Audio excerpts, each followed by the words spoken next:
어려서부터 관찰하는 것을 좋아했습니다. 어려서 친척 시골집에 오래 살지는 않았으나 그때의 기억이 강렬합니다. 동네의 아이가 저뿐이라 매일 혼자 자연을 쏘다니며 놀았습니다. 동물, 식물, 큰 돌, 작은 돌, 고인물, 흐르는 물을 종일 보았습니다.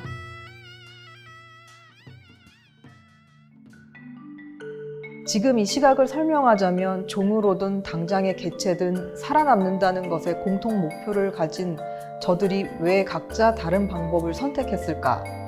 왜 각자의 모양과 성향들을 가지고 있을까 하는 질문이었습니다.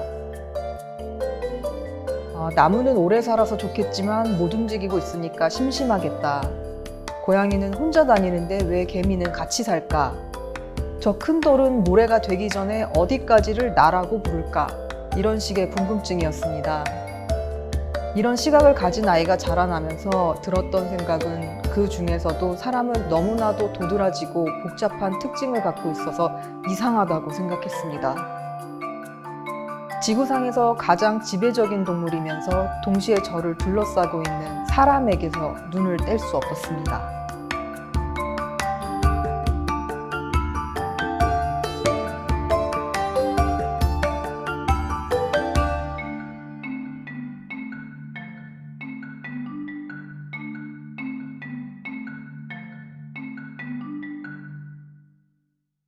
안녕하세요. 저는 라인 드로잉으로 벽화를 그리는 김신아입니다. 본명과 같은 신아라는 필명으로 활동하고 있습니다. 벽화를 그리려면 벽이 있는 곳에 가야 합니다. 큰 면적을 칠할 때는 붓이 아닌 롤러에 롤러대라고 부르는 장대를 연결해 칠합니다. 높은 곳에 올라갈 때는 비계나 리프트를 타고 그리는 등 힘을 들여 몸을 쓰는 작업입니다. 그림 전체를 보기 위해 꽤 멀리까지 가서 확인하고 걸어다니며 그리기 때문에 앉아서 그리는 작은 그림보다 그리는 과정 자체가 역동적입니다. 이렇게 몸을 쓰고 사람들과 협동하며 그리는 과정이 삶을 더 생동하게 했습니다. 결과물도 단지 크다는 데서 오는 감동이 있습니다. 올려다보는 작은 동작이 주는 새로운 감각이 있습니다.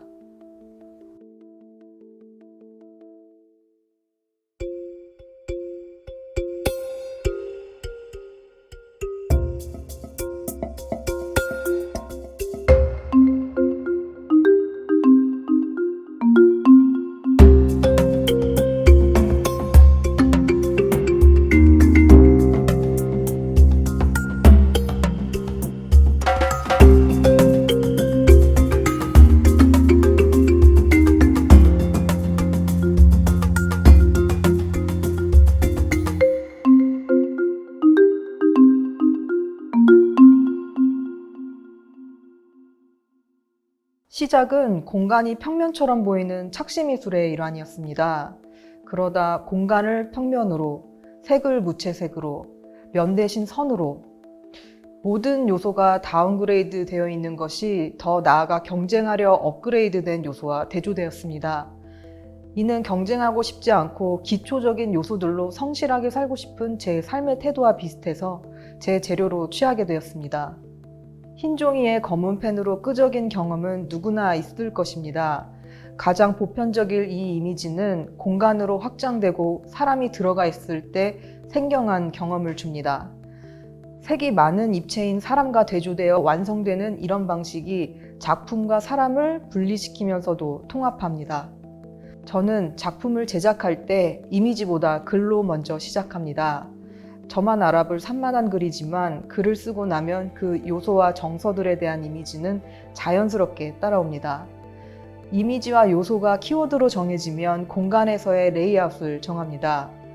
공간을 작품으로 다룰 때 중요한 것은 밀도와 레이아웃입니다. 이 작업이 소홀해서 공간 자체가 조화롭지 못하게 되면 조잡하거나 비어 보입니다. 공간에 들어섰을 때 불편을 느끼지 않았다면 그것은 조화를 이뤘기 때문입니다.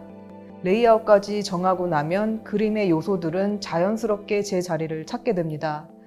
있어야 할 자리를 알고 스스로 찾아가는 느낌입니다. 이렇게 하려는 말과 장소가 잘 정리되면 순리대로 그림이 제 몸을 빌어 스스로 형태를 갖춰갑니다.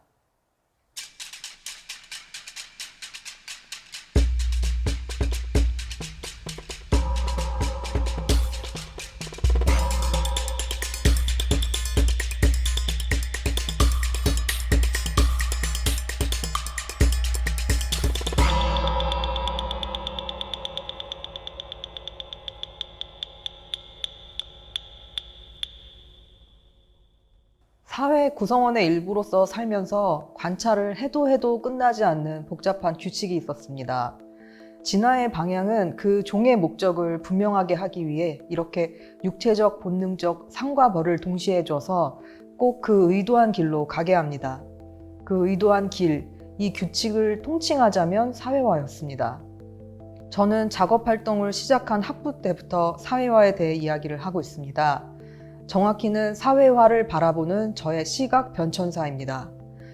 당시에는 멀리서 바라본 사회는 개개인의 역할은 중요하지 않고 질서 있게 움직이는 군체의 일부인 개인으로서의 미미한 의미만 있다고 말했습니다. 이때의 작업은 나전칠기로 만들어졌는데요. 이렇게 원시적인 약속이 쌓여 정교해지는 과정이 나전칠기의 공정과 비슷하다고 여겨서입니다. 나전칠기는 재료 자체의 존재만으로 이야기가 되는 재료의 언어이기에 제가 생각한 초기의 사회화와 맞닿아 있었습니다. 백골에 옷을 여러 번 바르고 갈아내길 반복하다가 아무렇게나 생긴 전복을 가공해 정교한 패턴의 자기의 공예가 되어가는 모습이 사회, 커뮤니티가 생기는 과정과 비슷하고 멀리서 봤을 때 아름다웠습니다. 그것을 사회라 표현했습니다.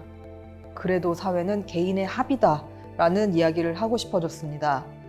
한 개인을 이야기하기에는 소반에 한 사람을 위한 몫이라는 것과 운동할 수 있다는 특징이 적당하다고 느꼈습니다. 상은 상판을 기준으로 아래의 다리는 살아있을 때의 다리의 모습, 상 위로는 죽었으나 살아있을 때의 모습을 유지하는 뼈의 이미지를 자개로 표현했습니다. 이 소반들은 각각의 개인이면서 모아놓고 군체라고 불렀습니다.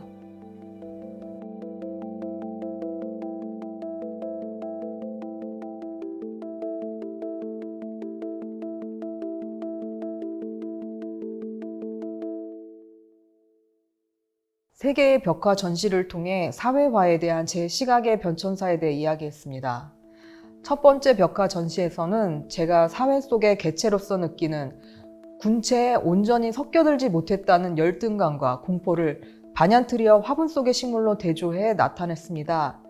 한 그루의 나무에서 한 군락을 덮을 만큼 퍼져나가는 자연의 반얀트리와 연결된 통로가 없는 화분 속의 식물은 제 방의 창문 밖 멀리 보이는 온전하고 강력한 연결을 하는 그들과 작은 커뮤니티나 단절된 관계를 가진 저 자신으로 표현했습니다. 그 다음 전시에서는 밖에 우주가 보이는 창문과 방 안의 조경식물들을 그렸습니다. 창문은 단절되어 있지만 통로로서 역할을 합니다. 오히려 연결을 이야기하기 위해서는 먼저 단절의 이미지를 보여줘야 화두를 꺼낼 수 있습니다. 창문 밖에 아무것도 없는 우주는 지난 전시에서 창밖에 온전하고 강력한 연결을 가진 타인들이 있을 것이라는 환상이 소멸된 모습을 보여주는 그림이었습니다. 이 환상이 소멸된 자리에 새로운 형식의 연결이 있다는 이야기를 꺼내는 장치이기도 합니다.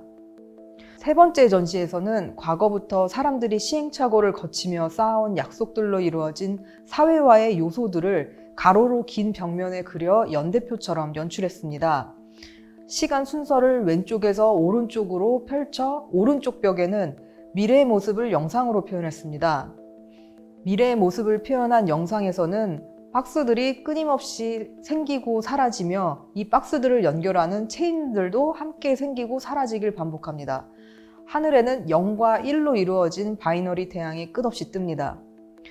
이는 초연결 시대에 진입하며 전과는 다른 자아에 대한 정의와 새로운 사회에 생길 새 사회화에 대한 이야기였습니다. 지금을 초연결 시대라 부르지만 아직은 온전히 도래하지는 않았다고 느낍니다.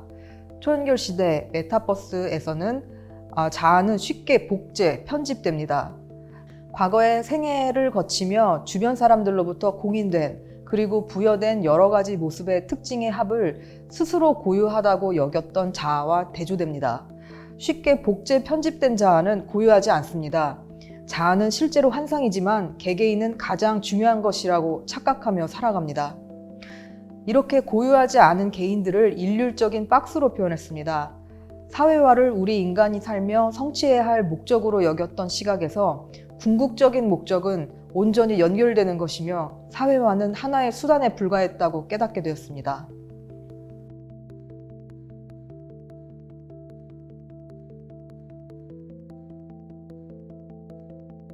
이 작업은 최근 개인전 펑갈입니다. 사회화가 목적이 아닌 수단이었다고 시각을 바꾼 뒤 궁극적인 목적인 연결에 대해 이야기하는 전시입니다. 온전히 연결되기 위해 그 수단으로 사회화를 갖은 시행착오를 거쳐 다듬어 온 것입니다. 하지만 육체가 나뉘어 있는 인간은 인터넷과 기계를 이용해 초연결 시대까지 이르렀고 더 이상의 연결은 어려운 한계에 부딪혔습니다. 지금보다 더 연결되기 위해서는 자아가 특징을 잃고 바다의 한 조각 파도, 물컵 안에 한 방울의 물처럼 온전히 통합될 수 있는 시대에 진입해야 합니다. 소통하기 위해 시행착오를 거치며 다듬어온 사회화는 연결이 이미 된 세상에서는 원시적이고 구시대적인 산물일 뿐입니다. 아무런 도구 없이 육체마저 연결되어 소통하고 있는 펀자이는 생물이 연결되어 있는 모습의 완성으로 보았습니다.